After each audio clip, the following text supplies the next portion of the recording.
Hello दोस्तों, एक बार फिर से पॉलिटी की क्लास में हम जो है राष्ट्रपति के बारे में कुछ आर्टिकल्स फिर से आगे डिस्कस करेंगे। इसके पहले हमने कुछ इंपॉर्टेंट आर्टिकल्स देखे थे, तो अभी जो है हम आर्टिकल 87, आर्टिकल 108 एंड आर्टिकल 111, ये 111, ये 3 आर्टिकल हम देखेंगे। मोटा मोटा पहले हम बता दे रहे हैं, आर्टिकल 87 जो है ये राष्ट्रपति टॉपिक चल रहा है, तो सब कुछ राष्ट्रपति के रेफरेंस में है। तो आर्टिकल 87 ये राष्ट्रपति के अभिभाषण से संबंधित है, ठीक है। अभिभाषण मतलब स्पीच उनकी, ठीक है। और आर्टिकल 108 ये संयुक्त अधिवेशन यानी कि ज्वाइंट सेशन से संबंधित है। इसी तरीके से आर्टिकल 111 111 ये वीटो पावर से संबंधित है, किसके? राष्ट्रपति के। तो यहाँ पे आपको इंग्लिश में भी टर्म्स मिलेंगे, हिंदी में भी टर्म्स मिलेंगे, तो जो जैसी सुविधा हुई उस हिसाब से मैंने उसको लिख दिया है। तो मैं आपको दोनों उसमें लैंग्वेज में बता दूंगा, तो ऐसी कोई खास दिक्कत नहीं आने वाली। तो आर्टिकल 87 की अगर हम बात करें तो आर्टिकल 87 में राष्ट्रपति का अभिभाषण होता है। अब ये कब होता है? राष्ट्रपति का अभिभाषण जो है 2 समय पे होता है। एक तो हर वर्ष में, प्रत्येक वर्ष में जो पहला सेशन होता है उसकी पहली बैठक में, first meeting of first session in every year, okay. तो एक ये हो गया।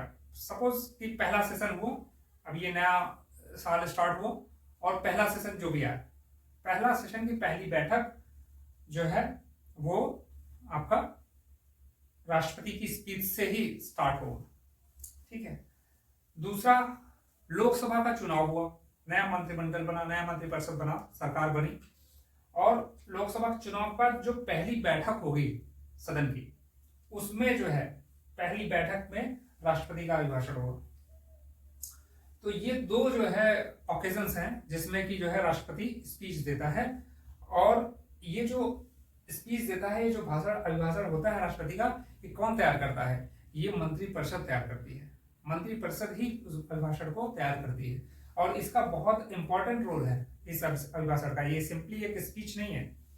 इस स्पीच को जो है, अभिभाषण को जो है, सदन में प्रस्ताव के रूप में प्रस्तुत किया जाता है। एक प्रपोजल के रूप में इसको सदन के सामने रखा जाता है, और उसका पास होना बहुत जरूरी है। इसे धन्यवाद प्रस्ताव बोलते हैं।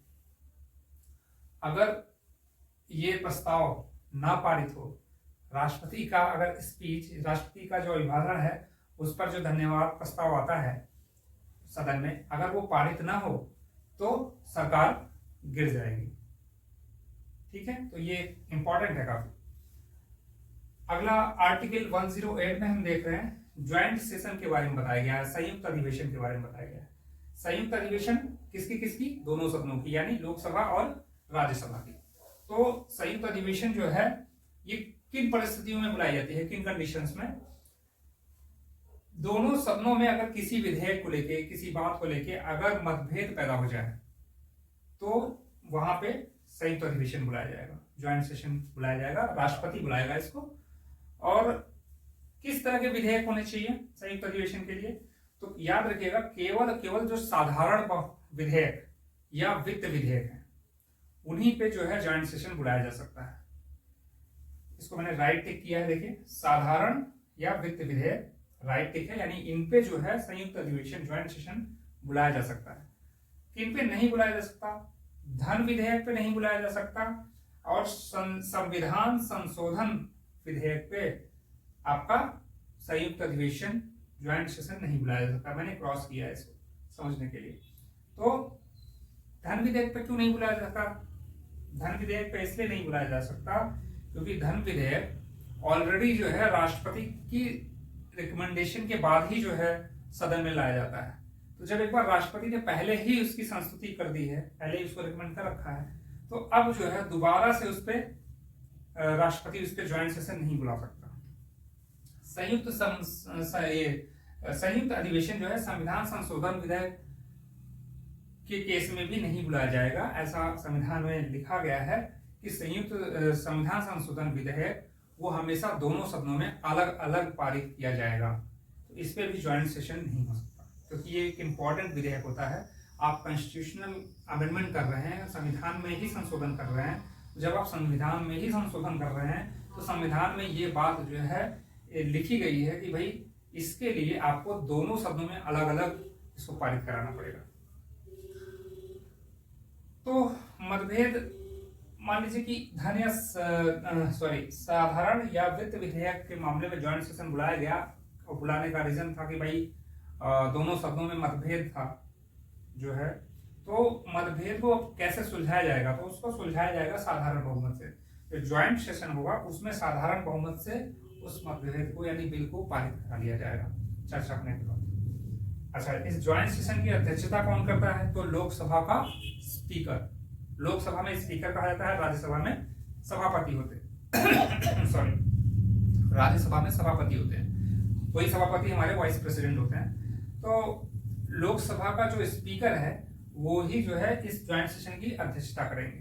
ठीक है, अगर स्पीकर मान लीजिए कि अब्सेंट हैं किसी कारणवश, तो उनकी जगह में फिर उपसभापति, जो राज्यसभा के उपसभापति होंगे, वो जो है इसकी अध्यक्षता करेंगे। आर्टिकल 118 में ये चीज बताई गई है। तो ये है संयुक्त अधिवेशन।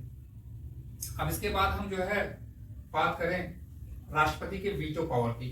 ये राष्ट्रपति का वीटो पावर आर्टिकल 111 में बताया गया है, और 3 तरह के राष्ट्रपति के पास वीटो पावर दी गई है।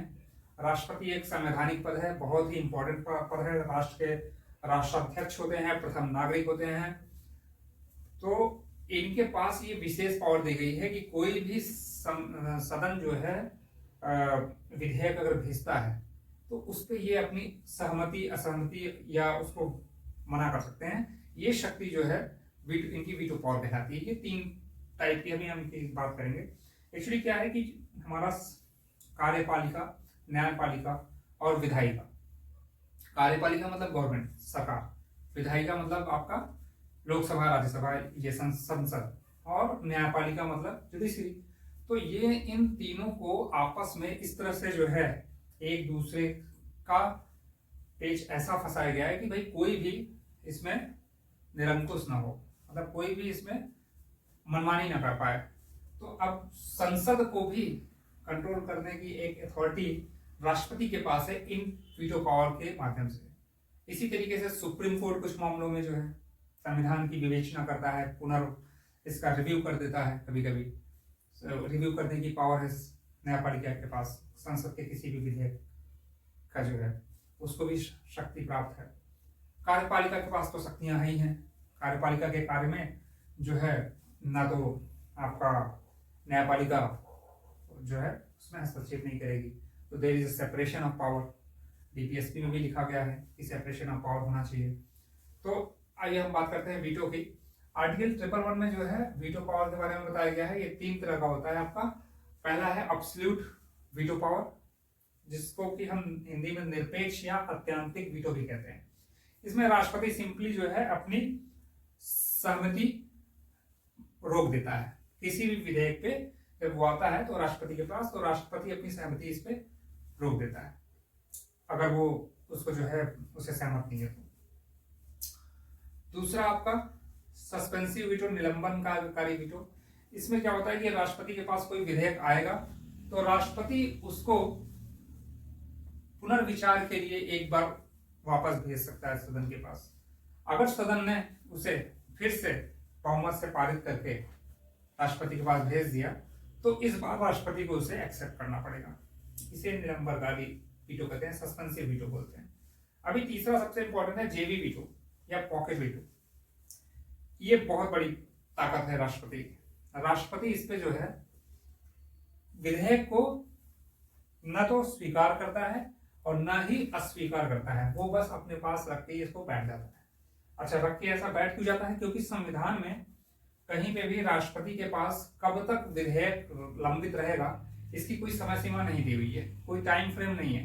तो इस चीज का फायदा नहीं होना चाहिए। इस चीज का ये इसकी एक ताकत बन जाती है राष्ट्रपति की, उसका ये वीटो पावर बन जाता है। तो इसे जेवी वीटो कहते हैं। अभी तक जो है सिर्फ एक बार जेवी वीटो का प्रयोग किया गया है। किसके द्वारा? ज्ञानी जैल सिंह, ये राष्ट्रपति थे हमारे, ज्ञानी जैल सिंह पूर्व राष्ट्रपति। इनके द्वारा जो है जेवी वीटो का प्रयोग किया गया है। किस विधेयक के लिए? डाक संशोधन विधेयक आया था उसके टाइम पे। इन्होंने वीटो पावर यूज कर ली थी, जेबी वीटो, पॉकेट वीटो आपके पास रख लिया था। तो इसमें आपकी ये हो गई। एक और भी टाइप का होता है veto power, qualified veto. Qualified veto जो है वो भारत के राष्ट्रपति के पास नहीं है, ये जो है यूएसए के राष्ट्रपति के पास है। लेकिन क्वालिफाइड वीटो का भी एक तोड़ है। क्वालिफाइड वीटो भी आपका 2/3 मेजोरिटी से जो है विधायिका इसको नलिफाइड कर सकती है। जैसे इसको निलंबनकारी को, सस्पेंसिव वीटो को जो है साधारण बहुमत से करती है, तो क्वालिफाइड वीटो को 2/3 में विशेष बहुमत से इसको समाप्त कर सकती है।